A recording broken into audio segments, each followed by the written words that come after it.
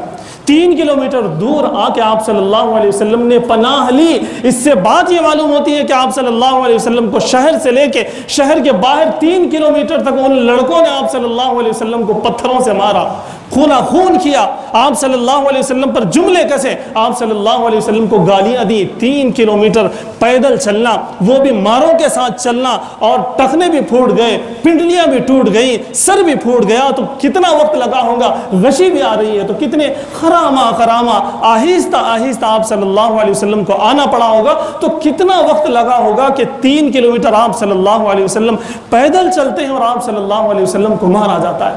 کتنی بڑی تکلیف ہے۔ جب اس باغ میں پہنچے تو اس باغ کا جو مالک تھا وہ عتبہ ابن ربیعہ تھا، جو آپ صلی اللہ علیہ وسلم کا پہلے سے دشمن تھا، وہ وہاں پر موجود تھا۔ اس بات سے بھی اندازہ ہوتا ہے کہ آپ صلی اللہ علیہ وسلم کو کتنی تکلیف ہوئی ہوگی۔ اس عتبہ ابن ربیعہ کو رحم آیا، اس نے اپنے غلام سے کہا کہ یہ انگور لے جاؤ اور لے جا کر اس شخص کو دے دو۔ آپ غور کریے، ایک آدمی تھکا ہارا اور بے ہوش پڑا ہوا ہے، اس کا ایک دشمن چاہتا ہے کہ اس کو کچھ پیش کرے، تو آپ جانیے کہ کتنی نڈھال آپ صلی اللہ علیہ وسلم تھے، کتنے مدہوش آپ صلی اللہ علیہ وسلم تھے، اور کتنی تکلیف میں تھے کہ آپ صلی اللہ علیہ وسلم کے دشمن کو بھی آپ کو دیکھ کر ترس آ گیا۔ تو اتنی تکلیف آپ صلی اللہ علیہ وسلم کو ہی۔ عداس اس کا نام تھا۔ اس غلام نے بھی آپ صلی اللہ علیہ وسلم کو جب دیکھا کہ وہ لیتے ہیں اور بسم اللہ کہہ کر کھاتے ہیں، اس نے پوچھا کہ یہ کیا بات ہے؟ آپ صلی اللہ علیہ وسلم نے ارشاد فرمایا کہ میں اللہ کا نبی ہوں، میں اللہ کا نبی ہوں، اس لیے میں اللہ کا نام لے کر کھا رہا ہوں۔ اور اس سے پوچھا گیا کہ تم کون سی قوم سے ہو، تو اس نے اپنے علاقے کا نام بتایا۔ تو آپ صلی اللہ علیہ وسلم نے اس غلام سے کہا کہ اچھا تم حضرت عیسیٰ علیہ السلام کے گاؤں کے ہو؟ تو اس نے کہا کہ ہمارے نبی کو آپ کیسے جانتے؟ تو بولے میں بھی نبی ہوں، وہ بھی نبی ہے، وہ بھی میرے بھائی ہیں۔ تو اس نے اسی وقت آپ صلی اللہ علیہ وسلم کے قدم چوم لیے اور اسلام قبول کر لیا۔ وہ ایک تھا جس نے اسلام قبول کیا باغ کے اندر۔ بہرحال میرے دوستو، آپ صلی اللہ علیہ وسلم بہت نڈال ہو گئے اور پڑھے ہوئے تھے۔ آپ صلی اللہ علیہ وسلم نے وہ انگور کھائے۔ کھانے کے بعد آپ صلی اللہ علیہ وسلم کے زبان سے ایک 3-4 لائن کی دعائیں ہیں، وہ دعائیں نکلی۔ اللہ کے رسول صلی اللہ علیہ وسلم نے ارشاد فرمایا کہ اے اللہ آپ نے مجھے کس کے حوالے کر دیا؟ کیا ان دشمنوں کے جو میرا لحاظ کرنا نہیں جانتے؟ کیا ان اوباش لڑکوں کے جو مجھے جانتے نہیں ہیں اور مجھ پر وار کر رہے ہیں؟ کیا اب ایسے ظالم قوم کے حوالے مجھے کر دیا آپ نے؟ اگر آپ مجھ سے راضی ہیں، اس بات پر اگر آپ مجھ پہ راضی ہیں تو میں آپ سے راضی ہوں، آپ کی رضامندی مجھے مقصود ہے۔ اگر آپ راضی ہیں تو میرے لیے کوئی چیز کچھ نہیں ہے۔ اے اللہ آپ ان کے بھی رب ہیں، آپ میرے بھی رب ہیں، آپ سارے جہان کے رب ہیں۔ اگر آپ راضی ہیں تو میں راضی ہوں، یہ کوئی تکلیف میرے لیے کوئی چیز نہیں ہے۔ اس کے بعد میرے دوستو، آپ صلی اللہ علیہ وسلم آگے بڑھ ہی رہے تھے، حضرت جبرائیل آ گئے۔ حضرت جبرائیل کے ساتھ پہاڑوں کا ایک فرشتہ آ گیا۔ یہ تاریخ میں لکھی گئی یہ بات ہے۔ آپ صلی اللہ علیہ وسلم کو پوچھا گیا، اللہ نے آپ کو سلام عرض کیا ہے، اللہ پوچھتے ہیں، اللہ چاہتے ہیں کہ آپ کوئی فیصلہ کریں۔ پہاڑوں کا جو فرشتہ ہے وہ میرے ساتھ آیا ہوا ہے، اگر آپ اشارہ کر دیں تو اس بستی کو، طائف کی اس بستی کو دونوں پہاڑوں کے درمیان ہم کچل دیں۔ آپ صلی اللہ علیہ وسلم نے مسکرایا اور کہا کہ میں ان پر رحمت بن کر آیا ہوں، زحمت بن کر نہیں آیا ہوں۔